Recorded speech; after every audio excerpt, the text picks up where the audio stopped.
Hello my all respected students, आज आपका गौतम एक नए वीडियो के साथ प्रेजेंट है and believe me this video is very important for speaking English. और आज का यह जो वीडियो है ना वो इंग्लिश बोलने के लिए बहुत अधिक महत्वपूर्ण है। And today I am here and today I will teach you grammar section. और आज मैं आप सभी को ग्रामर सेक्शन बताऊंगा and you already know grammar section is the weapon that can be used to speak English very fluently. क्योंकि grammar section एक ऐसा हथियार है जिसका प्रयोग करके आप पूरे तेजी के साथ इंग्लिश में बात कर सकते हो। अगर आप पूरे शुद्ध इंग्लिश में बात करना चाहते हो तो आपको ग्रामर सेक्शंस का नॉलेज होना बहुत अधिक जरूरी है, right. And today I am here and today I will teach you tense. और आज मैं आप सभी को टेंस बताऊंगा and you already know I already taught you about simple present tense and today I will teach you about present continuous tense. और आज मैं आप सभी को प्रेजेंट कंटिन्यूअस टेंस बताऊंगा, राइट। और एज यू ऑलरेडी नो, जैसा कि आप सभी जानते हैं कि एक्शन इज कंटिन्यू, जब कार्य जो सो कंटिन्यू रहता है, लगातार रहता है, तब क्या होता है उसमें प्रेजेंट कंटिन्यूअस टेंस का प्रयोग किया जाता है, राइट। आइडेंटिटी, आइडेंटिटी पहचान means when at the end of the verb,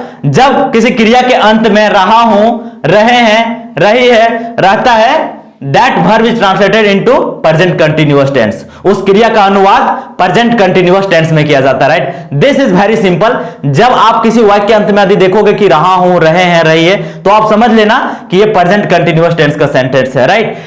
and I already know you don't focus on this definition. आपको इस डेफिनेशन पे फोकस नहीं करना, रहा हूं, रहे, रहिए, आपको जानना है प्रेजेंट कंटिन्यूअस टेंस में। और आपको सबसे ज्यादा फोकस करना है स्ट्रक्चर पर, मींस किसके साथ क्या लगता है और स्ट्रक्चर में किस प्रकार से आप बात करोगे। As you already know I already written 6 structure, मैं 6 स्ट्रक्चर लिखा हूं। You already know means 6 structure, positive, negative, interrogative, interrogative negative, WH word positive, WH word negative, right. तो पॉजिटिव और नेगेटिव को मैं एक साथ लिखा हूं, इंटरोगेटिव और इंटरोगेटिव नेगेटिव को एक साथ लिखा हूं and WH word positive and WH word negative एक साथ लिखा हूं, right, so that you will understand better. So first positive structure, subject plus is am are plus before plus object, right. Before क्या होता है जिसमें आईएनजी लगाया जाता है, फर्स्ट फॉर्म के साथ ING, right. So structure and I already written sentence, 6 sentence I already written so that you will understand better. And you already know means आपके करंट ट्रांसलेशन इंग्लिश में क्या है कि बहुत सारा आपको सेंटेंस मिल जाएगा, आप वहां से बना सकते हो। लेकिन आपको समझने के लिए मैं 6 सेंटेंस को पिकअप किया हूं जो सेंटेंस इंपॉर्टेंट है, जो सेंटेंस बोला जाता है, right. And negative structure, subject plus is am are plus not plus before plus object, this is negative structure. And interrogative, interrogative structure क्या होता है, is am are plus subject plus before plus object, right. And interrogative negative, is am are plus subject plus not plus before plus object. And come to the point WH word positive. WH word क्या होता है जिसमें WH word से जो start होता है, how, when, why, where, what, this is WH word, right. तो क्या होगा, सबसे पहले डब्ल्यूएच वर्ड आएगा, right, WH word, then is am are, after that subject, after that before plus object. मैं पॉजिटिव की बात कर रहा हूं, नेगेटिव को मैंने ब्रैकेट कर लिया, नेगेटिव का स्ट्रक्चर में क्या लिखा हूं, ब्रैकेट कर दिया नोट को। एंड डब्ल्यूएच वर्ड नेगेटिव का क्या हो जाएगा, डब्ल्यूएच वर्ड पहले आएगा, then is am are, then subject, then not plus before plus object. I hope you understood a structure. You already know means when you will remember all structure, believe me, you will speak English as like natural. आप पूरे naturality के साथ स्वाभाविक रूप से आप English में बात कर पाओगे।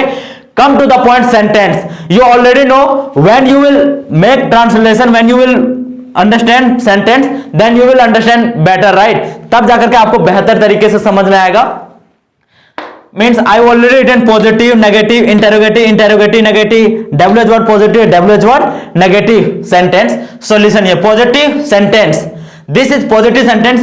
मैं स्कूल जा रहा हूं, तो इसका क्या बनेगा, I am going to school. You already know means क्या बनेगा, I am going to school. Otherwise you can say मैं बाजार जा रहा हूं, तो क्या बोलोगे, means I am going to market.